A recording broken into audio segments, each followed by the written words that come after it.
All right, it's time to kick off. Before we do that, just to let you know the general structure of the show. So we're going to go for half an hour. We've got a little interval there where you can use the bathroom, get a drink, whatever you want. Then another half an hour, and then we're out the gap. We are filming as well, so we would appreciate if you could wait until the interval before you go to the bar, but you know, needs must and all that. We are here in association with Volkswagen, so thank you very much. That was a very German pronunciation. Volkswagen. Thank you very much to them. This is the 42.E's rugby show. We're live here in Doheny and Nesbitt's. Thanks a million for joining us. So what's the story? Are Ireland going to win the Six Nations? That's our job done, lads. And we'll see you next time. Analysis done. Yeah, well, I mean, I was going to introduce these guys from off stage, but as you can see, they have joined me. One of these men began his rugby career in the Red of Munster before betraying his people and gaining employment in the capital here in Dublin. That's Murray Kinsella, actually. Very nice to have you here. The only man to ever return from a 6-month sabbatical in Siberia with a tan, inexplicably. He gets sunny there in the summer. Who would have known? Yeah, nobody. I mean, well, it's questionable. We might get to that later. Mike Ross is also here. How are you, Mike Ross? I'm great, thank you. I mean, Murray is obviously a columnist with the 42.E. You yourself were a columnist in the past with the Evening Herald, the Irish Independent. Yeah. Now you spend an inordinate amount of time sat at your computer mulling over the incredibly technical aspects of your life's passion, which is probably not dissimilar to the man to your right either. No? No. Okay, fair enough. I miscalculated, and I apologise. I suppose it's great to be here, lads. 3 proud Munster men sat up here. Murray, we are looking ahead to France and Ireland. Yeah. How do you think we're shaping up? Exciting time of the year. I think we're shaping up pretty well. I think we like to talk ourselves down probably this time of year generally, but usually safer. Yeah, it is safer, but I think there's loads of reasons to be optimistic. I think everyone cheering on there recognise that fact. Ireland are in good nick. Provinces have been good. November Test Series was good, and so there's loads of reasons to be excited. Some of the other nations may be struggling with injuries as well, so that run of fixtures lines up nicely for Ireland. I think they're right to be confident, definitely. Absolutely. Mike, do you miss it at this time of year? Yeah, you miss the big games, you know. Don't miss pre-season, tell you that much. Yeah, I'm glad I gave that a miss. I was sending lads WhatsApp texts me sitting on the beach while they were, you know, running wind sprints back in back in training. So. But yeah, I miss the boys, I miss the big occasions, I miss staying down the road to Shelburne. It's quite a nice place to stay. Humble brag. Yeah, humble brag. But yeah, the big games are what we do miss, and you're watching the lads run out onto the Stade de France or run out in the Millennium. Are you still in the WhatsApp group? No, I got booted out of that. Oh, that's what you get for your year's service. 61 caps and you're out the gap. Out the gap, yeah. So, Who made that decision? well, I did. I had to go, you know, because it was June, and first I was kicked out of the official one, and then I left the unofficial one. So, I don't know. How are you finding retirement? Like you mentioned in some of the interviews when you did step away that maybe you didn't get the kind of, you know, the Brian O'Driscoll send off. Like not many do. Yeah, nobody gets that. Like, all right, let's remember the circumstances of Dricko's send off. Right, he last Irish cap we won 6 Nations. Right, his last Leinster cap we won the Pro 12. Right, he had a 50-foot balloon at the end of the game. Okay, like. Who else is ever going to get that? I mean, poor Paulie, his last involvement was in agony on the Millennium Stadium turf. Thanks, see you later. You know, you had a nice little retirement plan in Toulon. Well, guess what? That's screwed. So, yeah, I don't think anyone else is going to get that except maybe Rob Kearney. darling of the public. So, like, you didn't get the whole one more year, the year-long chanting. I was wondering maybe we could. Well, you know, get it going. One more year. One more year. No? One guy wants it back for 1 more year. I did see what I thought was a tribute to myself when I was down in where was I? Down in Claremont, but it turned out it was just a Michelin Man balloon. So I was kind of out of luck there. So I think, well, oh geez, they're really nice. They really remember me down here, but no, it's just a local tire factory. So yeah. But you are back involved at an international level. You were working with the women's team, scrummaging. That was announced earlier this month, wasn't it? Yeah. So I'm working with the women's team. They're a real good bunch to work with. You know, it's nice to be back in that kind of environment. They're like sponges. Anything I tell them, they just take and go to work, and seems to be paying dividends. I was watching them last week. They had a warm-up game against the Wales, and scrum was going pretty well. They're drinking a few tears inside there. I was very proud. And I mean, like, I suppose you weren't involved, obviously, for the World Cup, but sort of a renewed sense of vigour, like. Yeah, I think everyone's very positive in camp. Adam Griggs is coming in, he's doing a great job. So I think I'm going to be watching them on Sunday. And so I'm hoping that we'll get off to a good start. Absolutely. I mean, like, we are here obviously to speak about Ireland's Six Nations opener. I asked Murray how he thinks we're going to get on. He's written a couple of pieces. They sound optimistic. I'm almost worried by his optimism. Your general sense going into this one, how do you feel? I think we're in a good space. Now, I don't know why everyone thinks that France is a gimme. Like, I've never gone to France and come away from it and think, oh God, that was easy. Jesus, I love that. That was highly enjoyable. No, anything you get over France, you have to earn. They have a lot of new caps on their bench, so they'll be dying to improve. New coach, you generally get a new coach bounce when a new coach comes in, because suddenly, you know, you have to prove yourself all over again. They're probably a bit annoyed with, you know, everyone's writing them off, and you know, they're sad to France. I mean, French teams always get like a 30% performance improvement at home. Yeah. You know, so you're going to guarantee that. Yeah, I mean, you mentioned like the effect of a new coach. It's almost like a sugar rush. You don't know necessarily how long it lasts, but usually there is a little bit of a boost. Like, if you on the flip side of that, though, you know, he's been with them for 2 weeks. So yeah. They're not going to be very organised. Even though Brunel, I think, is quite a pragmatic coach, he's going to play this quite direct style, I think, with a bit of offloading mixed in. They haven't been together for very long, you know. There's been upheaval again. French rugby is basically in disarray. Like, I'm not going to write them off after what you just warned us there. Yeah.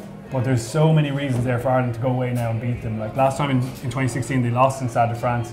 But I think that was a real low point for a Joe Schmidt team. Like, underperformance. I think Tig maybe struggling in the scrum that day. Look how much he's pushed on since then, and how much more organised Ireland are going to be. Like, I just think we talk up maybe the French a little bit too much at times. No offence, Mike, but I just think it's there for the taking this time, even away from home. Yeah, so like I often think it's a classic example of like lazy journalism when somebody, either a columnist or a pundit, will say, "Oh, we don't know which French team is going to show up." But this time, I genuinely don't know which French team. I mean, we know the 15, but we don't know how they're going to play. Like, well, we have an idea obviously because we've seen Brunel, but like for years now we've seen France sort of almost like devolve in terms of their style of play. The women are still playing phenomenal rugby, like aesthetically, men not so much. Can you see them almost like trying to revert to, say, the France of old, or is it kind of going to be much of the same, do you reckon? Yeah, well, like rugby's changed so much since those teams were dominant, you know. True. And France have always been chasing that offloading game. We were just talking before, like offloads often lead to turnover ball and the other team punishing it. So I think France have actually been hurting themselves with that desire to play the French flair way in the last couple of years. I think Brunel, with his experience, especially in the Six Nations, it may have been with Italy, but he understands what's needed to win those games. I think he's going to be a little bit more pragmatic and reel it in a little bit. Having said that, he's picked players who have literally unbelievable amounts of X factor going forward and who are defensively probably a little bit suspect. Vakatawa and Teddy Thomas on the wings, who I guarantee Joe Schmidt will be picking out their weaknesses and running a few set pieces towards them. Well, they're going to be spending a lot of time, I think, turning and chasing back. Yeah, definitely. And Jalibert as well, the new out half, who's a bit of a sensation at 19. And he's a really creative player, gets up right in the advantage line, makes those passes, he's got good footwork, likes to counter-attack, but can he control a game? So you're right, we don't even know exactly what France are going to do, but I think for them to actually compete consistently, they need to kind of almost get with what modern rugby is about and not always chase that offload. Absolutely. Like in terms of the Ireland team, probably the first time in a long time, well, I suppose the last time when the overall squad was announced, usually there's uproar about somebody being excluded or so, you know, somebody not being called up. This time it was kind of, even in the famed 42 comments section, there wasn't much anger from maybe some of yourselves, like it seemed like I can see a few of you. I know your faces, but it seemed as though it was the squad we all expected him to pick, and I think the starting 15 this weekend, probably the 15 we expected him to pick again. There aren't really any shock conclusions, and not necessarily anybody that you can consider overly unfortunate to miss out. Yeah, I think it was certainly long expected lines. The word started coming out this week that James Ryan was going to be in there. I think that is still a big call. Like, yeah, it is a big call. I mean, feedback there. Dev's been the guy who's I thought would be deployed against in France. You kind of want that experience and that level head around. No, James Ryan is a phenomenal athlete. I've seen he's 6'8" and he's got shoulders like LeBron on him. I mean, like. I saw him up close last year, both rehabbing from a hamstring injury. That's why I kind of taught him a few things. But yeah, you have to keep your legs together when you jump, James. Man, like Dev has injured me 3 times in one lift. He has. He's given me a dead leg on the way up, kicked me in the balls at the top, and landed on my foot when he came down. So I didn't know what to hold, just laying on the ground. But yeah, he giving him his Six Nations debut in Stade de France. It's a big call. Now I think his ceiling's huge. Yeah. So I think Joe needs is with doing that with the eye towards the World Cup, seeing how guys react in that kind of environment. And he's been kind of flagged from a very early age. All the talk along the way is, and even talking to one of his coaches today from St. Michael's, he's a bit like Paulie, they say. Yeah. He's a leader by example. He's a really exceptional athlete. He brings that line speed, I think, really importantly. And as well as that, he's kind of a quiet guy. When we interview him, actually, he comes across as quite shy.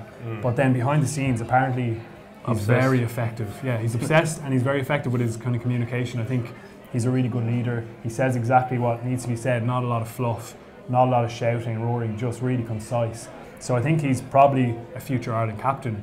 And to see him in the team at 21 is not really surprising, considering how highly rated he was on the way through. Same with Jordan Larmour, who's probably going to make his debut next weekend against Italy. I think Joe said it today again. Those two guys are they've been flagged for a long time, and you say it there. James Ryan as an athlete is that's so important. Like, not many 21-year-olds can step into Test rugby, but he is actually ready. Yeah. He's physically capable, and that's maybe what separates him from other 21-year-old locks. Like you mentioned Devin Toner there, maybe you could consider Toner unfortunate to miss out. I saw a few people kind of suggesting that because he's not necessarily known for his ball carrying ability, that maybe he's not, quote unquote, an impact sub. But do people really understand the term impact sub? Because he can come on with a wealth of experience, maybe change a line out, and that's impact sub. It's not exactly what you said. I mean, if the line out struggling, Dev comes on and fixes that, then that's an impact. If Dev does an awful lot of work in the rucks. You've done the analysis. I've seen. Yeah, he's always up at the top of charts. It's very good, actually. You should check it out. And in fairness to Mike, he was usually up there. Those slightly weird articles he does, where he marks everyone. Which you should actually get on to Mervyn Murphy, because he does that anyway. So you can probably save yourself a lot of work. Just say, Merv, can you send me on the ruck marks, please, because I couldn't be arsed. That's actually a good suggestion. Because they all do that, and again, it's all about your involvements in it too. Whether it's a dominant hit or whether you were there but you didn't really need to be. Yeah. So I was always good for those. Ruck inspecting. Ruck inspecting. Yeah, good ruck. Move on. We mentioned obviously Larmour will probably get some game time next weekend. Rob Kearney is a name obviously synonymous at this stage with Irish rugby. Has gotten a hard time over the last couple of years. Maybe a lot of observers feel, Jesus, he's been around so long now, is it not time we try somebody else there? I remember doing a similar event to this with Luke Fitzgerald this time last year, and Fitzgerald said, I actually think Simon Zebo is a better player than Rob Kearney and should be playing ahead of him. He later asked me to take down a story in which I quoted him saying that, but he did say it nonetheless. And obviously the Zebo thing is different now, but I don't know, Kearney gets an awful lot of flack for somebody who, to my mind anyway, is still capable of performing, no problem at that level. No. As much as I like to see Rob taking down a peg or two, he's entirely too smug. He's a great lad. But the thing Rob does, how often do you see a ball bouncing in behind? when he's playing. You never see it, and that's the strength of his, and people kind of take it for granted, and you don't realise the value of that until you don't have it. So, and like, the other thing, Rob's been on the scene since 18 or so, so he's 31, 32, so, for me that's not that old. He's got the silver fox look going on, but he hasn't resorted to dying yet, unfortunately, but only a matter of time. So, but like, I think the value he brings to the back cannot be understated. Yeah, his communication as well is something that players constantly highlight. Carberry, Larmour, like anytime you go to these press junkets, they mention Carney's ability to just like even move them a couple of inches and it'll help their game. And listen, it would be interesting if Simon Zebo was still available to Joe. I know Joe has said it's because of his form. Pretty scathing comments, I thought. I don't think he was too happy with what Simon said about his rigid structure in the French media, so I think he was kind of striking back there a bit. But listen, he's leaving Ireland, he's out of the picture now. If he was there, I think we probably would be having a debate about which way he's gone there. Rob offers different strengths to different players. If Jordan Larmour is on the pitch, your ability to counter-attack is magnified twice, 3 times. He's so good with the ball in hand, he can step off both feet, he can beat defenders. Rob probably, he still has his pace, as Joe mentioned, but he's probably more direct, trying to set a target for forwards retreating down the pitch, which is an important thing as well. His strengths are in the air, brilliant air really, and I think that's going to be important against France. So they're different strengths, it's kind of horses for courses, and we may see Larmour come in possibly at 15 and then change the way Ireland can play. Simon Zebo was that second playmaker, so you had a second pair of hands to kind of put people through gaps and things like that. So there's different strengths there, but Rob certainly does offer quite a few of them. Absolutely, yeah. You mentioned some of Murray's famed analysis. We are going to do a little bit of that live, if anybody has any interest. No? Nobody? What have you been looking at, Murray? Well, I was just looking back at the November test. I was actually away, obviously, as you mentioned, so it was interesting to go back over the games and be able to kind of take a bit of time without the constant pressure of writing articles. And I was really impressed with how Ireland played. Like, I thought since the 2014-2015 championships that the guys won, I thought it was heading back towards a peak in terms of how accurate they were, how well people understood their little roles within the team. I think the discipline was really good. It was 7, 7 and 8 penalties across the 3 games. I know that's been massive under Joe. Never give away a penalty. Were you ever a victim never of a stupid penalty. Yeah. If penalties, a matter of interpretation, that's one thing. If you've been dull, that's another thing. So, I've gotten both barrels not rolling over up quick enough. But exactly. He's big on it. He's big on the ruck detail. Yeah. Thought that was good in November. And the thing we're going to look at now is the set piece. When they won those 2 championships, 2014, 2015. There were so many instances where the set piece attack, the power plays, maybe over 2 or 3 phases off a scrum or line out, were key in winning the game. They scored important tries at important times in the games. And Schmidt, his brain is brilliant. He's great at picking out the opposition weaknesses. I think we're going to bring up the analysis there on Luke. And I thought in November it was back at a peak in terms of set piece play, because in 2016, 2017 we didn't really see a lot of it in the Six Nations, certainly not enough success on their set piece attack. In November there were quite a few instances where they managed to break the teams down. This against South Africa, and this is going to end up with a try for Rhys Ruddock.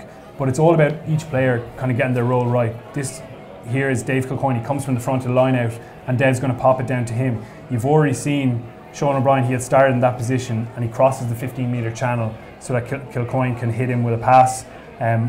Those 2 guys doing their role really well. Then you get Bundy Aki coming on this line here for the first screenplay. And his role is going to be really important when you run it on. He just gets up ahead of the ball and you can see him there. He's just going to block in on one of those South African defenders, disconnecting him from the defensive line. And then further out the line we get that second screen. Here's Robbie Henshaw coming in between the 2 other midfield defenders for South Africa. This guy here and this guy here. He wants to tie them down and create the space outside himself. And he manages to do that. It's quite a poor decision from Francois Venter, but the threat of Henshaw's line drags him in there. He bites in, and as Marmion releases that pass out the back, you're going to see the effect. There's that space. Look at that space left open by Venter biting in. Johnny, of course, is really good at tying down that final defender. He's staring at him here. I think he actually gets a little elbow in. Usually he's the one getting smashed. So that's right good to see. This time he gets a little elbow on, and Stockdale's away. Lovely pass off his left hand, and Conway's down the right. Like, there's so many different little roles within that. Even here at the ruck, there's Rob Kearney. We're talking about his strengths. He hits rucks well. Himself, Stockdale and O'Brien, that's their next role. They get onto that ruck and clear bodies away. Quick ball. There's another good carry here. You see James Ryan get on the latch on Stander, and they're over the gain line again, and really good footwork from Ruddock to finish it off. That's brilliant finishing by Ireland, clinical in the 22, which has been a key factor in November as well. But these little rolls that everyone carries out are just so effective. I don't think Ireland did that as well in maybe the last 2 Six Nations, and this move actually, they've used it for years. You probably remember this one. They've used it against Italy over the years. I think Keith Earls, maybe 2016, made a big line breakthrough, but since then it hasn't worked as effectively. Now guys are getting the rolls bang on, and it's working perfectly. The next example we're going to look at is against Argentina.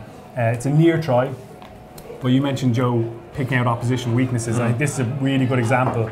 I'm not sure what he says here, but something like, watch this, I just made this up last week. he's got a great brain on him, and I'm probably not saying that, he's a very humble guy. Yeah. But it's a simple move, but it's done really well. You'll probably be watching this, Murray, so be careful what you say. Simple move done really well. Bundee Aki, here's a really important point from November. Really good carry, he beats that first defender, he gets over the gain line. If you're going to use these power plays, you've got to get over the gain line in the first phase so that the defence are backpedaling.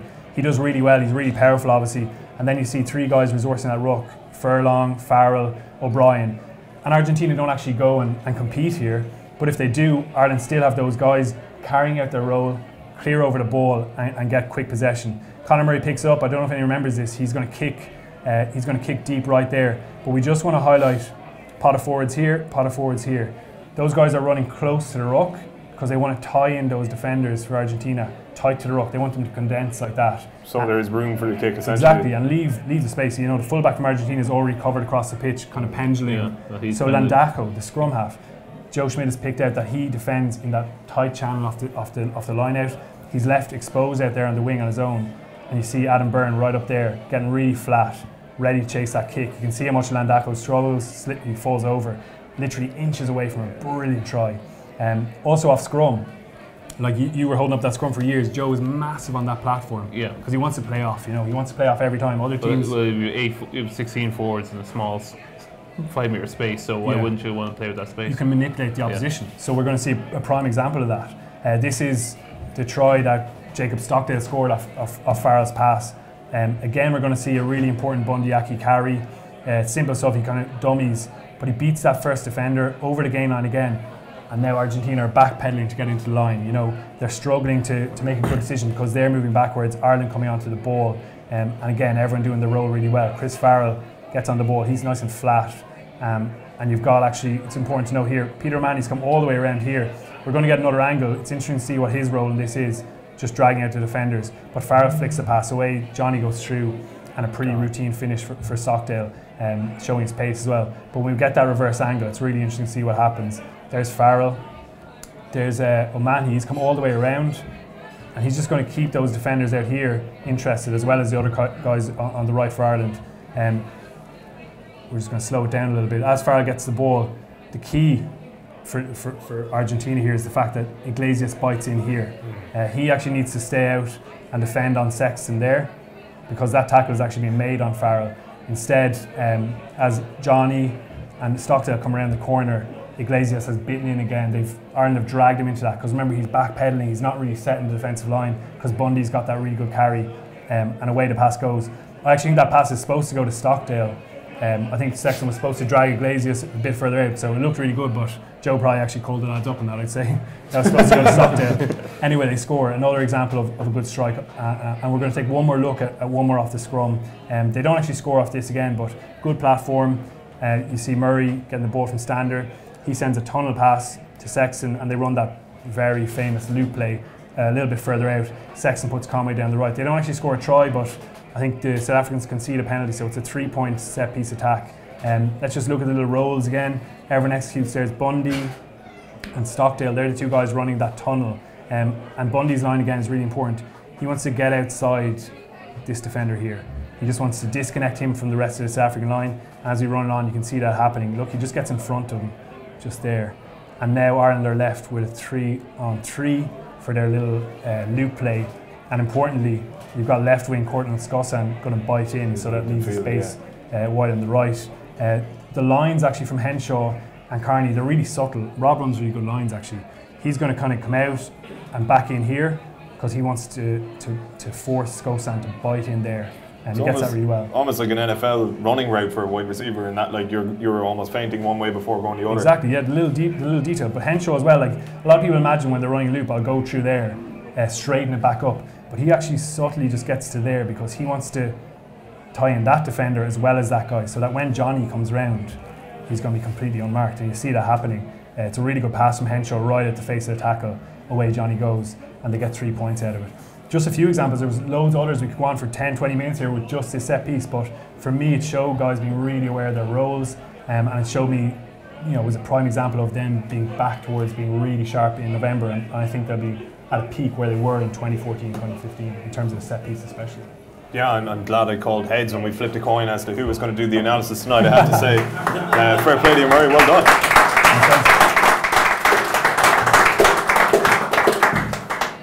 Mike, how interested were you in that stuff when you were actually involved in the squad, or was a lot of it kind of bollocksology to you? No, well, like I generally you know where you are, like 3 phases off of first phase. So I would have had roles along there, maybe just pretend I was going to get the ball. Yeah. I mean, if they buy it, they're dumb enough. So move's probably going to work in that occasion, or I know I'd have to be at the second ruck, or I'd have to hold the width. And create space elsewhere. How scathing was it when you didn't get that, when you didn't nail down that little roll?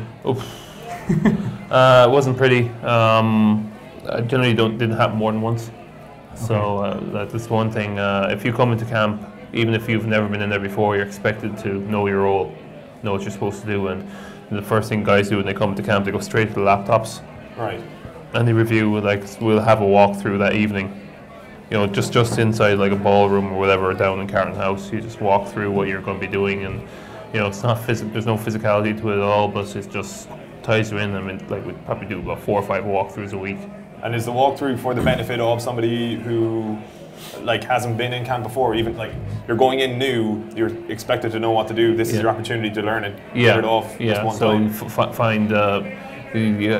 Find someone who knows it, and find out what you're supposed to be doing, because if you go into it and you don't know it, he's very little tolerance for that. Right. And would there be any sort of I know say emails and stuff like that are probably a big thing, but would you have any indication, say, even if you're on standby to join the squad, would you be getting any of those details sent to you just on the day? No, because why would you? Joe would never put anything like that down somewhere he didn't have control of it. And most coaches won't do that either, because send an email to the wrong person and whoops. Warren Gatlin knows what you're doing. Yeah. And as for the point that, as Murray mentioned there, this seems kind of very much on point at the moment for Ireland, whereas in 2016, 2017 maybe wasn't the case. I'm interested to know from both of you, was it that the focus was elsewhere, or was it that maybe execution just was a little bit off? What do you think went on? Yeah, I think the group of players Ireland have now is pretty close to their World Cup squad. And you talk about the guys coming through, James Ryan, Dan Levy, Stockdale, and a lot of these examples. They're really driven young men who are incredibly focused on rugby. Like James Ryan, as you said, is utterly obsessed. He's constantly reviewing plays and things like that. So even the guys who've come into the group, Andrew Porter, we're going to see an example in our second bit of analysis later on. They want to know that role. They want to be one of the best players in the team. They don't want to just get into that squad and be a young guy hoping to get a chance. Like Jordan Larmour, the thing that a lot of guys say, when he's in training and if he's involved in a ruck, say as a defensive capacity, he's still trying to piss people off, shove them off the ball.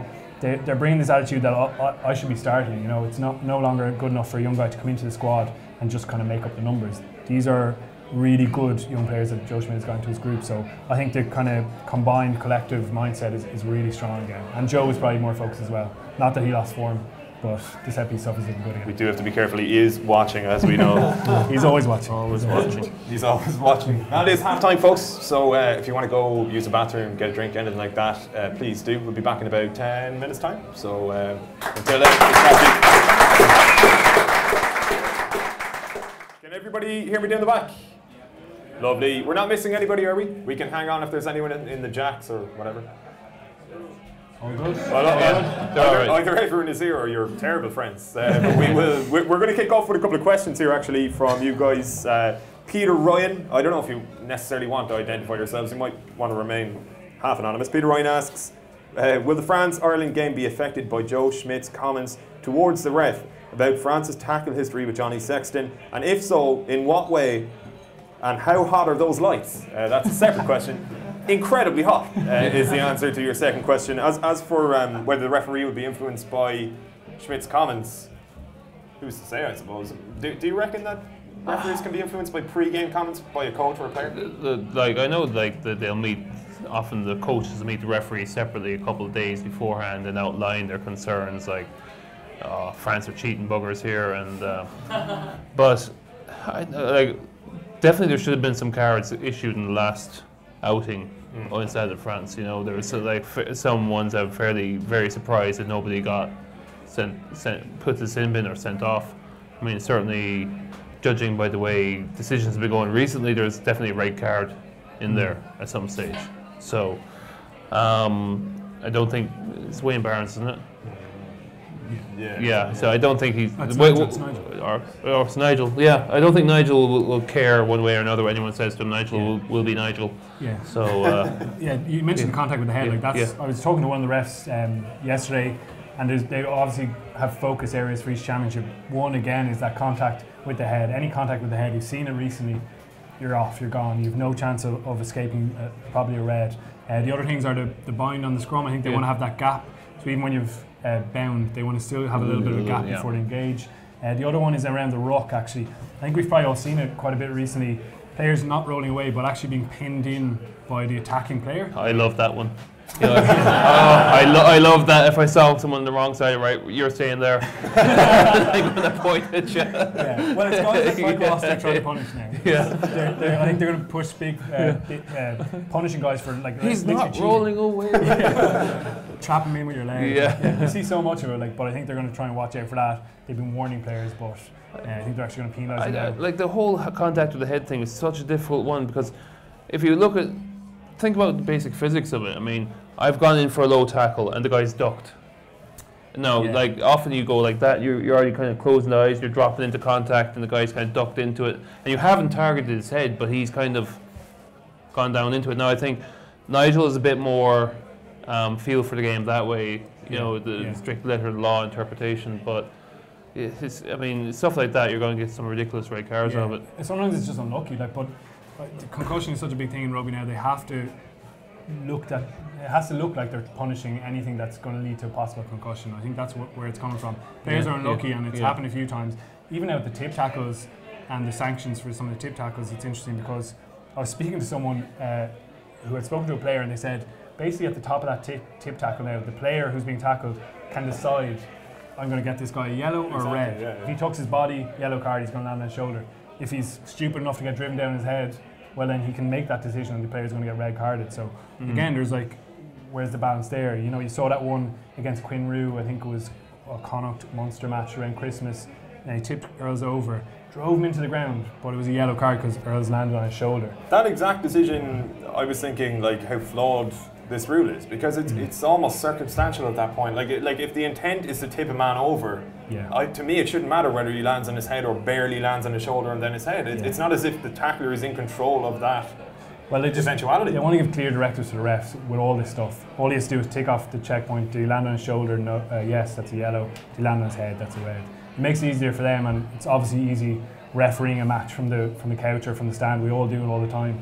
They have a pretty tough job, so they need those clear directives, definitely. Nick O'Donnell asks, if Simon Zebo wasn't selected in the autumn or now because he's moving away, should Tadhg Beirne be considered as he's moving back, and when did it become acceptable for a rugby panellist to drink non-alcoholic beer? Well, actually, that's a very good question. I've fallen for peer pressure and I'm drinking Guinness now, so Mike Ross got to me. In terms of the first question, I think it is a fair point. Joe Schmidt's explanation for this is the fact that Tadhg Beirne has played 1,350 minutes for the Scarlets, huge number of minutes. He was due to have 10 days off now, and he's actually on his holiday now at the moment, Tadhg Beirne. And then he would have been coming in and out of camp because he has to play for the Scarlets against Leinster twice during the Six Nations. His contract and the regulations state that he must go in and out. So Schmidt says, I don't want him coming in and out, his first experience. He's going to go on the summer tour to Australia. He's going to be a brilliant signing for Munster, but I think it's a little bit selective from Joe Schmidt. Tadhg Beirne's form has been brilliant.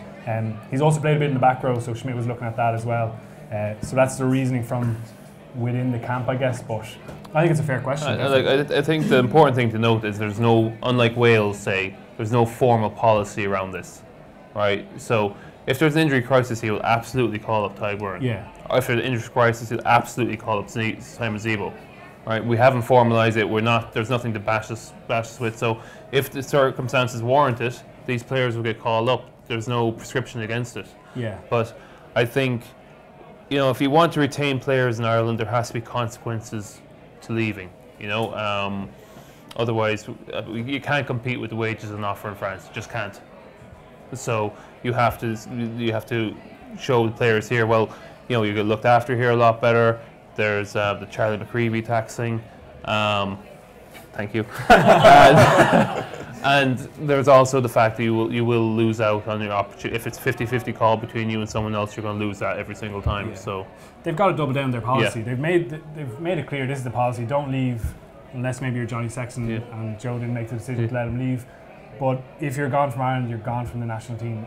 I think they're doubling down that policy, whether you agree with that policy or not. But like I said, it's not prescriptive. I mean, if there is an occasion where someone say Tadhg left, God forbid, I imagine he'll still be selected because he's preeminent in his position. Where, you know, Simon Zebo, there's probably other players who can step in there and do as good a job. Yeah. You know, so and that was which is what happened with Johnny Sexton, because, you know, he's preeminent in his position, and so they picked him anyway.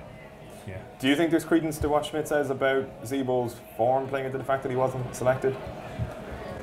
Don't ask me about form and fullbacks. It's like I'm a terrible judge. I don't know. I mean, like, I think Zeeb's been playing pretty well. Is he head and shoulders above everyone else? Probably not. So, you know, if he's on the way out, then he's going to suffer when it comes to selection. Fair enough. Joe Ryan asks, do you think Leo Cullen would be put out by the amount of credit Stuart? Yeah, that one's going to bite me tomorrow. Do you think Leo Cullen would be put out by the amount of credit Stuart Lancaster is receiving for the improvement in Leinster? You know, Leo. But I don't think he's going to be particularly put out about it. You know, it was great. He brought him in, so yeah, like, I think it was a great move by him, because Leo probably would have be the first told you he probably got the job 2 or 3 years before he's ready for it. So he, like, between Graham Henry coming in for a couple of weeks and getting Stuart in as someone who is a bit more experienced in the head coaching role, I think they're a great partnership. Yeah, it's worked out pretty well for Leo Cullen as well. Like, Lancaster's been so influential, all aspects of their game, and it's worked out really well for Irish rugby as well. I think Lancaster took the Ireland under-20s on Monday. He's been giving coaching clinics for schools coaches, clubs coaches. He even did the GAA seminar, I think, the coaching seminar. So he's a guy who's really bought into the game here. Leo Cullen's definitely benefiting. You know, without a senior, strong coach like that, who the players were really crying out for, I think it would have been a very different couple of seasons for Leinster. So I think it's worked out really well for Leo. Padraig Kelly asks, how are the women set for the Six Nations? I think pretty well. There's a real buzz about the camp. They played some good stuff in that warm up last week against Wales. I'd say we're quite confident going into Six Nations. They'll do well. Yeah, good win against Wales, I think. And one of the tries we were talking about before, one of the tries they scored was really good, kind of counter-attacking, really good handling, and probably that style of play that Adam Griggs wants to bring in. So yeah, really I heard the scrum was unbelievable. It's class. Class. Stephen D asks, is it pronounced Larmer or Larmour? Both of you might know the answer, or possibly not. Larmer. Larmer? Yeah. I think Larmer. Not sure. I just call him Hey You because I didn't know his name. Although I tell you, like, I learned his name pretty quickly because we were doing a training drill, and he pushed off me when I somehow ended up kind of like out near the edge of the wing and left me 1-on-1 with Dave Carney. I was like, don't ever do that again. Don't ever do that again. So. We'll have more questions from yourselves. We'll be going around with a microphone towards the end. So if you have anything else to ask, bear it in mind, and we will get to you. Murray, you're up again. Analysis 2 is listed here. What's the second part you're looking at? Yeah, well, I think it's interesting to follow Ireland's development in other aspects of their attacking game. Like, where do they go next? Where do they progress their game coming into the World Cup. That's in view now. 2019 is in view now.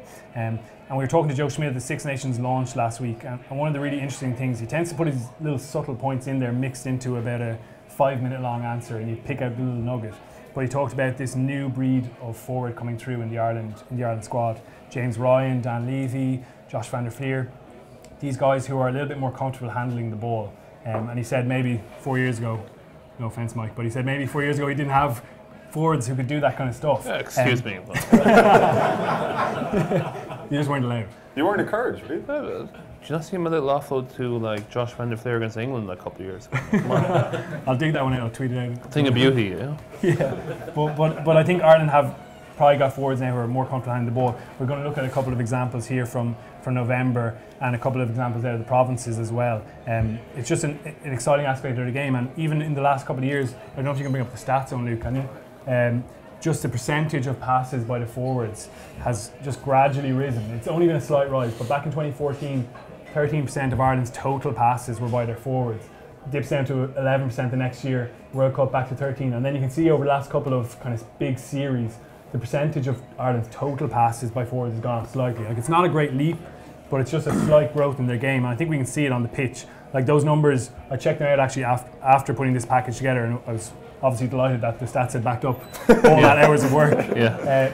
But I think we've seen it on the pitch, and I'm going to show a couple of examples here. The first guy is CJ Stander. He's not one of the new breed, really.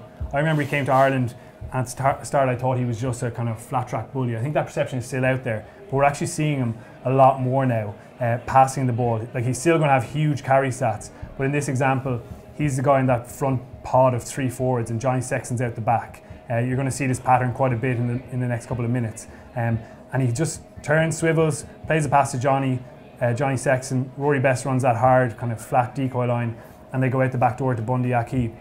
Now this actually goes to deck, but if Johnny's pass had gone to Bundy Aki, he can get to that inside shoulder there of Dylan Lades, and then he can probably free up Jacob Stockley at the left. Obviously there is a South African scrum half covering across, but you can see that one little pass by CJ Stander creates a possibility a little bit further at the pitch, whereas before he might have carried. This one's a little bit more successful. Again, he's in exactly the same position. This is a pattern we saw loads from Ireland. Again, those 3 forwards there, Johnny at the back.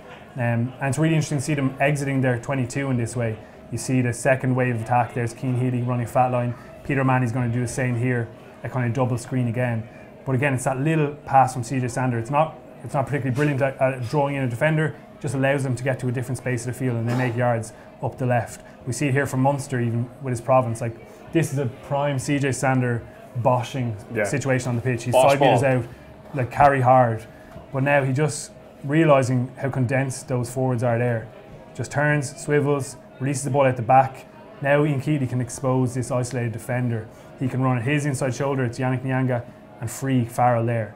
And it's just a little pass from CJ Stander, but it makes all the difference when you're trying to convert those chances close to the line. Other guys in the Ireland team can do it. We know Peter Manny's got good hands. He puts a little tip-on pass there to Stander in a better position. Carry hard. It's still a strong carry, but it's done with that little extra bit of animation. Here, Peter Manny is again. We got that pod of 3 with the playmaker at the back. You can see the space there. Ireland maybe have struggled to get that at times, but now we see Peter Manny turn, swivel, release the pass, and they can attack up the left. O'Mahony's comfortable, Sean O'Brien obviously missing there, but he's comfortable to throw those passes as well. In terms of the new breed, I think James Ryan is a really interesting example. We see him here, it's a tip-on pass from O'Brien, and then a lovely offload from James Ryan to O'Mahony. Again, they're getting out to that width and actually challenging the defence in a different way. Here's an example for Leinster, Jack McGrath tip-on, James Ryan, great hands, offload. Another one of the new breed, it's Dan Levy, another offload, and Leinster can kick in behind. It's still part of their kicking game. They put pressure on, Montpellier scramble across, and actually from this line out they score a try with their maul, so it's actually a try scoring weapon as well. This is an example for Ireland. We've seen them further up the pitch there in the first couple of examples, but now they're in the 22.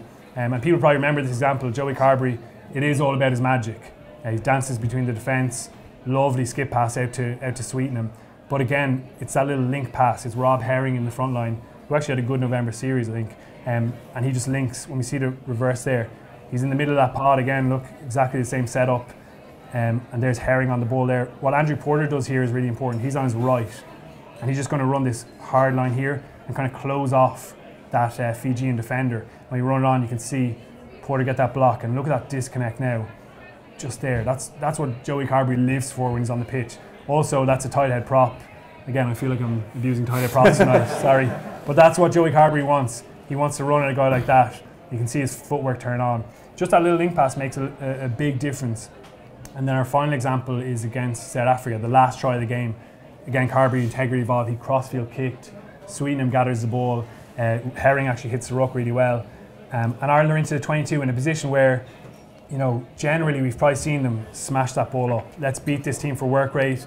Let's make them make a load of tackles in the 22. But this time, Kilcoyne, who's probably been guilty of not showing this pass in other situations, even with Munster, he turns, goes out the back door, and Carbery, Henshaw, Conway are able to take the chance. Good finish from Stockdale. But again, they're in that 22, they're converting really clinically. And I'm not saying they're going to be doing this every single time now, but it's just having that option, having that awareness. And just a final point, like if you're talking about a new breed of forwards, again, I feel really bad here. Tadhg Furlong, he's got exceptional ability. I taught him everything he knows. I don't know what the heck here, like, you know, being. Just two examples. You know, he stays square off the pitch. Like a lot of forwards in their passing tend to get quite lateral. Pause it here. You know, he's actually interesting, that defender. You know, he's quite square off the pitch, straight up the field, and he's going to give Delan a chance to get a one-on-one and use his fend. You know, if your tight head prop is doing that, I think it's quite encouraging. And just in general, through all those examples, we're seeing Irish forwards make better decisions. What Schmidt is referring to with guys who are a little bit more aware of the space and can kind of mix it up a little bit. I don't think we're going to see All Blacks-esque kind of counter-attacking with tight head props throwing massive passes, but it's definitely a development, and it'll be really interesting to see where that goes over the course of the championship. That offload against England has a lot to answer for. Does, You've inspired a movement. Yeah, exactly. I mean, show them the way. What do you reckon? Like, I mean, given you were part of Ireland teams that maybe hadn't adapted that, like it is a subtle change, but as Murray has demonstrated there, it does open doors. It wasn't necessarily part of your arsenal at the time. It's kind of like it's always an arms race between attack and defence. You know, so as attacks evolve, so defences evolve. So you have to evolve your attack even more to come around the defence. I mean, whereas before Ireland probably exhausted teams just by playing quick ball, quick rock around the corner, wait for guys to run out of numbers. Now teams are fit enough, or they're onto it, and you can't really tackle people, pass the ball anymore to make a big log jam from the run around, which creates space. So you've had to evolve the game, and you know, I suppose New Zealand, as usual, kind of led the way, bastards, in that regard. So I think that's what you're seeing, that there's been an evolution of attack as time goes on. Yeah, I think it is a global trend. Like we saw the stat, November tests, Ireland 17% passes by their forwards. I think Scotland were 22%, or they were 24% actually. Wales were 22%. So we're seeing a lot of things shift that way. As you say, everyone's so fit now. Like, one of the big things when you're talking to coaches is how unbelievably intense training is. I think Eddie Jones has taken it to altogether new levels. You know, he's got guys breaking down in training because he's pushing them to this unbelievable level of fitness. So kind of outworking teams doesn't work as much anymore now. No, it's like everyone's equally fit. Exactly, yeah. I think it's a global trend in the game. You're seeing teams like Scarlets, teams like Leinster, the successful teams now. You gotta have more options than just being really direct. Like at Leinster, like every Tuesday is a fitness session. Pretty much comes Tuesdays, you know, because Tuesdays, because he like the training drills we do, we rack up the same higher meters per minute than you do in a match, because you know, like, so he has this little drill where you're running between two sets of 22s, and you do that like 5 or 6 times, and you're gassed. You know, but it stands to you really well for games because suddenly training's harder than matches. Yeah. I think that's what everyone's pushing towards as well. Like that's a prime example. Train at a higher intensity than you're going to play, and then those decisions as well will come a little bit easier to you when you're out on your feet and you've done it exhausted before. So I think that's the trend of the game, really. Yeah, they become second nature, I guess. Murray, you mentioned there Scotland, Wales, and even the Scarlets. It's interesting to see how Wales in particular are lining up for this game against Scotland. 10 Scarlets in the squad. Obviously it's injury ravaged, but you made the point to me actually earlier on that it might even work in Wales' benefit. Yeah, like their hand has been completely forced. A lot of their big players missing, and that's going to count for a lot in terms of experience in the Six Nations, where every error is absolutely massive. But they're going to ride this wave of Scarlett's unbelievable attacking play, especially in the tight five. You're going to see a lot of that kind of stuff from Wales, and we saw it in November. Gatland's come back from the Lions tour with this really strong opinion that he needs to push their attacking game. I think Rob Howley's quite influential. So it is an exciting Wales team, but at the same time, like you've mentioned Rob Kearney's experience, like having guys like that who've been there and done it is absolutely pivotal. I think, remember when Gatland first came into the job, I think he picked 14 Ospreys. Yeah. And they won the Grand Slam that year, so it can work out for them. So I know they were injury ravaged, but you write Wales off for your peril. What about Scotland? Obviously a coming force, as everybody knows. Like something in the back of my head still haunts me about Jamie Heaslip being excited to draw them in the World Cup. It gives me the shivers to this day. It might be a year too soon for them yet. It probably, like, their season will come down to this game against Wales, and if you start with a victory, obviously anything is possible. They've got England at home.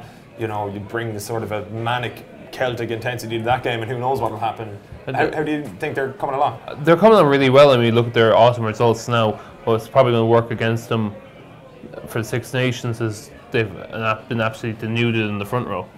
Xander Fagerson's out, WP Nell is out. So I mean they've about 6 or 7 front rows. Out. So if they can shore that up, to be fair, is it John Welsh and what's the name and Jamie Barry, Gordon Reid, they're experienced. That's an experienced front row, so they're doing well to put that out. And the back five looks pretty good, but I suppose it's in the backs that you're seeing a bit of a renaissance among Scottish rugby. Yeah, definitely. Like Gregor Townsend's a really exciting coach. I think he's a very progressive guy. I was talking to him last week again about visiting Pep Guardiola, what he took away from that. I think the big thing he wants to push with Scotland is the defensive side of the game, in terms of having an attacking mindset when you're defending. Let's go get the ball back as quickly as we can, because when we do, we have Stuart Hogg, we have Finn Russell, guys who are lethal on that kind of transition, turning from defence into attack. So I think that's a big focus for them, getting their tempo up. We saw a lot of attacking kicking from them in November, really clever out in the 50-metre channels, Finn Russell dabbing kicks in behind. So he's definitely altered their style. I think he's benefiting from Vern Cotter's couple of years in charge as well. Yeah. Because it had almost begun under Cotter a little bit, where you wouldn't call it necessarily a renaissance, but you could see there was something bubbling, and he's had that opportunity to bring it on further. Yeah, exactly. He kind of laid foundations. I experienced Vern Cotter for the Barbarians. Great guy. Really, he's really kind of old school, but you can see why himself and Joe Schmidt worked so well together back in Claremont. So very straight up, decent coach, nice guy. Yeah, and it's been pushed on now. It's exciting, definitely, for Scottish rugby. Like, it points to the fact that the championship is going to be very competitive. And as you said, that first game, you get momentum and you go. Like, if Scotland win away from home in Wales, they're on a good run, and they take on England with a bit of confidence. Wales, if they lose in that first match with all the injuries, their championship is looking very much down. So I think it's going to be extremely competitive. I think we're going to see a couple of sides with 3 wins. And we talk about Grand Slams. England obviously did it the year before last, but it looks pretty difficult now with that level of competition. Yeah, I remember speaking to Schmidt recently. I asked him, do you reckon in your tenure the most difficult one to win? And he made the point that it gets more difficult every year, which is actually probably a fair point. Like, this one looks particularly precarious. It probably would be rude, I suppose, not to mention our neighbours England. Eddie Jones is at it again, I think would be the best way to describe it. He likes, not even a war of words, but the kind of passive-aggressive, Ireland are favourites, this usual stuff. Oh, there he is.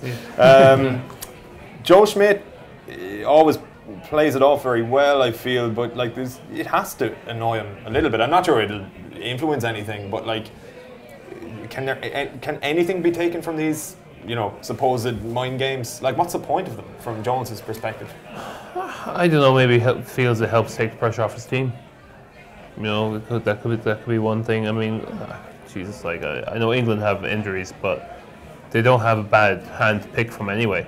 I mean, let's be honest. I mean, they have 12 Premiership teams to choose from, so as opposed to 4 here. I know Warren Gatland likes a bit of banter, so we say, but I don't know. I mean, knowing Joe just doesn't. That's not how he works. Doesn't have time for that, So it's different approaches. Yeah, Eddie Jones got what he wanted. He said, we're not favourites. Everyone's now talking up Ireland. So I think he got exactly what he wanted in this case. He was talking about these miracle comebacks for Itoje, Rob Shaw, Mike Brown. He basically has his full strength team after all this talk about his injuries. Yeah. I think Conor O'Shea did quite nice. I saw a tweet saying, I can tell you who he has now. Does that sound like a weak team? He named them out. And I think he's over-egged the pudding there a bit. Yeah, I think the big thing for England is they're missing Billy Vunipola again. Obviously he's highly rated, but I don't think he's fully appreciated. He is an unbelievable rugby player. I'd have him in the top 3 in the world. I think if the Lions had him in the summer, they would have actually possibly won that series. He's unbelievably influential because he can carry so hard and he can make those kind of passes. Really good decision maker. And without him, I don't think they're the same force. They're obviously missing Nathan Hughes in number 8 as well. It looks like he may get back for that final game, but we saw last year when he was rushed back for the Aviva and Ireland won, he just wasn't at his peak, and he wasn't where he normally is in terms of his effectiveness. So I think that's a massive loss for them, despite their obvious depth. So I think if Ireland can maybe get Sean O'Brien back for that final game, even if Billy Vunipola is there, it looks like he's going to be very unfit if he does make it in. So I think that's a big factor in the championship as well. Well, before we come back to you for both of your actual championship predictions, we do have more questions to get to. We will also send out our roving reporter, who is also the editor of the 42.ie, Adrian Russell. I'll start with a couple of questions here. James Cole says that given Joey Carbery is number 10 cover as we get closer to the World Cup, how does he not get more game time? Yeah, I mean, but he might still get more game time, I guess. Like summer tests, November tests, Yeah. Well, he's straight back into the squad. I think that recognition was his quality. He played once against Montpellier and he's straight back in. I think Joe would have been livid that he came on at 15 in that match. Leinster already through. Yeah. He comes on, plays 15. One of the journalists we were over there asked Leo, and Leo kind of smiled, kind of like I got one over at Joe there. I don't know if that was it, but I think he does need to play more minutes at 10. There's been a lot of talk about him possibly moving province. I don't think he wants that at all.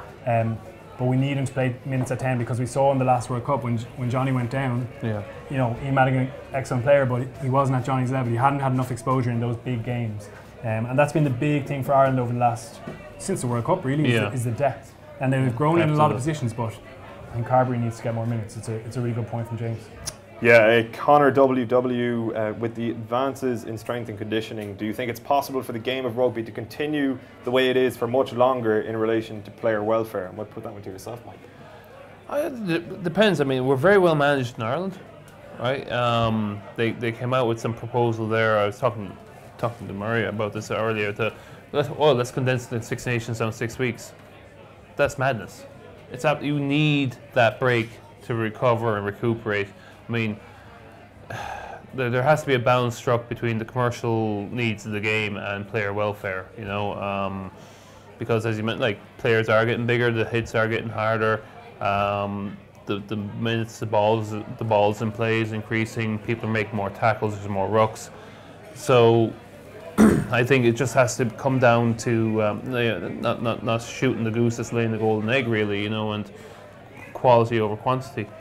Absolutely, there's 2 points there. There's the players. That's the huge concern in the game. You're obviously just recently retired. Yeah. You're representing what the players they're all talking about how unbelievably hard it is on their bodies with that workload. I think they're pushing strong for a reduction in the season, and also for fans. I don't know. But the Six Nations is so special because it's condensed. There's only a couple of games. It's quality, as I say, over quantity. And I think with a lot of leagues, we saw how Super Rugby went to 18 teams, and it was a rubbish product. People didn't enjoy it anymore. They got turned off by it. So I think the organisers need to focus on that quality over quantity, definitely. Is there much to be said for the fact that, well, it's well spoken about at this stage, but we mentioned New Zealand, that there is now maybe a movement back towards more skill-oriented rugby, more so than massive men, particularly in the back line. I think more so than forwards. Forwards are always going to be large, but that it's not necessarily about bulking up to the point that you can hardly move anymore, that there is a little bit more intricacy to it. There's a bit of a balance to be paid between the size of you and how mobile you are on the field. Like Cian Healy, for example, he went up to 120, 122 kilos, found it wasn't really suiting him, and then dropped back down. So, you can't. It's not going to go the way American football, where you suddenly have a bunch of linemen running around because he won't sustain the pace. So I think there'll be a bit of natural selection that way too. Definitely. Evan asks, Well, Evan says, recently Murray wrote an article on a Hawaiian prop currently playing for Belvedere. Do you think we will see more imports like this in the future, or will World Rugby put in place rules stopping this taking place? Like, I think this is the tip of the iceberg. I've been meaning to write an article about this, but it's really interesting in the game when you talk to clubs and agents say, like, this stuff is only just kicking off. Like, it's a professional sport for such a short time. Like, it's always going to go this way. Like, when you put money into a sport, look at football, it's so much older than rugby. It's now happening. You see this guy, Roman Salanoa, he's from Hawaii. He played American football all the way through, and they brought him over to Sub-Academy Leinster now, and they're trying to teach him rugby. You see Munster signing 2 South African guys straight out of school. Even I've heard of English clubs looking into Leinster schools now at 5th years, maybe get them over a little bit early. There's lots of stuff like this going on behind the scenes, and I think it's going to become more apparent as maybe journalists find out about it. French clubs are setting up academies in Fiji. Exactly, yeah, exactly. I was over there and talking to some of the Fijians, and they're like, oh yeah, they come over and just pick the best and take them away. Well, that explains it, Tan. You were in Fiji. It was actually raining in Fiji. I actually met Roman last year because we just had a look at him. Yeah. You know, to see what he's like, to see if he could be there's potential in him, and like he's a big kid. I mean, we don't really churn out many people like him. Right, he's a really nice guy. So, but like, I get the point. I mean, personally, I think I would like to see a kid who's grown up dreaming of playing for Ireland. That's my personal take on it now. Now at the same time, Richard Strauss came along and from South Africa, and he really bought into the whole thing. So, I'm kind of torn a bit, but I wouldn't like to see just people just being brought in who have no affinity or haven't put in the time. The 5-year change, I think, will probably help with that. So if you come over, you have to be really committed to it. It won't be kind of fly by night. But it's a professional sport, lads, and this is kind of what this is what you kind of get. Yeah. Well, that's it. Like in Munster's example, they signed a tight head prop and a really pacey outside centre, where they had holes in their academy. As a professional organisation, they need to go in 5 years' time. Who's the next into that position? We might be okay now, but it's negligence on our part if we don't fill it. Unfortunately, they don't think the quality is there in Munster. So I know they are working hard to bring up that quality in the underage system. But it is a concern. I can understand why people are pissed off by it. But when we're putting money into the game, it's going to go that way, and clubs are going to keep doing it. With that being said, so the rule has been extended to 5 years, but as you mentioned, like French clubs setting up academies in Fiji, English clubs potentially looking to 5th years in Ireland. Is there But French clubs don't care about the national team, and that's also where it's going to go with more money. The French clubs, they couldn't care less how the French team is going. Even some of their fans couldn't care less. So I don't know. I just see the clubs not worrying too much about, okay, we're taking 5 years for international rugby, but he's ready for our team in 3 years. On that topic, Margaret Ahern asks, if you could rob one player from any Six Nations team, who would it be and why? That's a tough question. It is a tough question, actually. Yeah. Haven't thought about that. So we can come back to it, right? Because we do have a question as well from the crowd. Jill Barrett is down there. How are you, Jill? Okay, it's just in relation to the psychological game. I work in the area of business coaching, performance coaching, and I'm just one. Could we ask you to speak a small bit louder? Sorry. Sure, yeah. Okay, I work in the area of performance coaching, and I'm just curious as to the psychological game. In the past, when we've been, as we are at the moment, touted as the favourites to win the championship, and we're doing particularly well in Europe, the provinces are wondering about your thoughts around the psychological game, and any tips or advice you might have for the team as to how they can win between the ears, as it were. So that's the same question. This is sorry, I think I picked it up, but just to make sure. It's actually really something I've wondered about myself. Obviously, Jill is involved in or interested in performance psychology and how, say, generally speaking, Irish teams, when we're favourites to win, doesn't seem to suit us. And why do you reckon that is? I don't know. There's been a lot of focus put in on the psychological aspect in recent years. I mean, we've got Enda McNulty, who's Motivates, that's the name of his company, who's available to us for any psychological issues we might have, and I think that's made a big difference. I mean, Joe's big on visualization. He calls it the mind gym. So it encourages you to, like, you know, if you're go through the plays in your mind and visualize the first impact, visualize the first scrum, visualize the first ruck. So it's certainly something they're very conscious of, and they're trying to make strides in this area, because I suppose, you know, it is a habit for Irish teams to do best when they're the underdog and everyone's throwing us off, lads, we're shit, let's pile into them. But, you know, in order to be best in the world, you can't function like that. And if you want to be challenging for World Cups, you need to move away from that and just be consistent in your preparation, your performance. Yeah, like that's another trend in rugby, is taking that emotional element out of it, because when you peak emotionally, everyone can relate to it. It's so hard to get back up to that point again. There's only so many times you can go to the well. I think that's how Munster describe it. So I think Joe's big focus has been taking that element almost out of it. So we don't care for favourites here. Well, he still wants to retain, like, that's kind of an Irish trait, you know. So try and marry them best together, you know. So not completely take the Irish madness out of it, but, you know, to take a bit of, you know, psychological preparation along with that, so we can have the best of both worlds. Yeah, I should have mentioned as well, Gin is running a tractor tour revival for Laura Lynn Children's Hospice. So fair play to you, Jill. I suppose there's no more to say about it. It's fantastic. Lads, I suppose we need to get a couple of predictions from all of you. Like, I want to start with just the France game individually, and then I'll ask you about the championship overall. We kind of touched upon it at the start of the show. I'll start with yourself, Murray. Do you reckon that we can go over there and win, basically? Because as Mike alluded to, it's difficult to say for sure with France. Like we're favourites, so let's just go over there and swat them away. It probably won't be the case in Paris, or maybe it will be. I don't know. Yeah, like 2016 showed how difficult it is. Even though French rugby has been in a messy situation for the last couple of years, they still have the athletes, they still have the scrum power, maul power to beat you if you're not at your best. I think Ireland are going there in the best nick they have done since they went and won that championship in Paris. I think they know exactly how they want to play. I think in 2016 they got muddled between, do we kick the ball here, do we go and look for this attacking game that people have been talking about a lot. I think they really understand what they want to do now on the pitch, and I just can't see how a new coaching team in 2 weeks with a load of new players can put a game plan together to beat that level of organisation. So I'd be confident that Ireland will win. It's going to be tough, obviously, always is against France, but I think they'll win. Mike? Yeah, I think they'll win. I don't think it's going to be easy. I think there's probably going to be less than 7 points in it, but hopefully we'll win about 6 points, I think, probably. And probably be squeaky bum time near the end, to be honest. Yeah.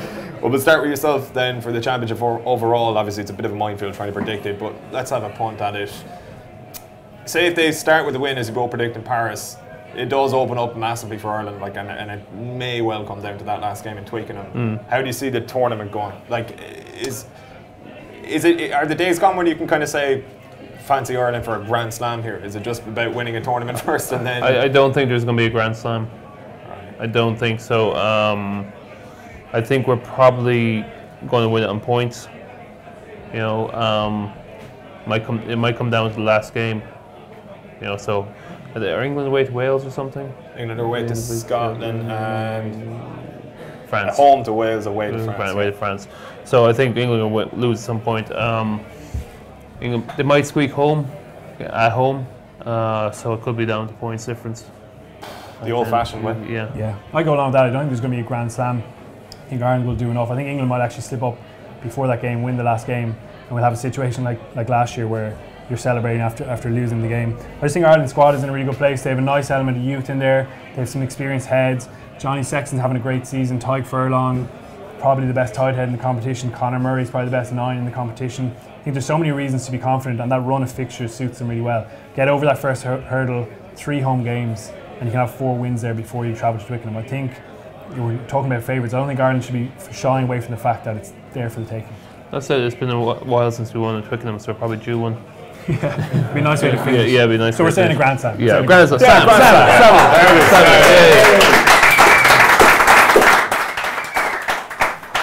Yeah, Jesus, we take that all right, yeah. Yeah. Come here, folks. Thanks a million for joining us. It's been an absolute pleasure. I hope you enjoyed it. We have got a signed Ireland jersey to give away, and I think Jill Barrett is the perfect recipient. Hopefully you can raise some money for the hospice and doing great work. So fair play to you. To everyone else, thanks so much for coming. Thanks for your questions. And enjoy the game over the weekend.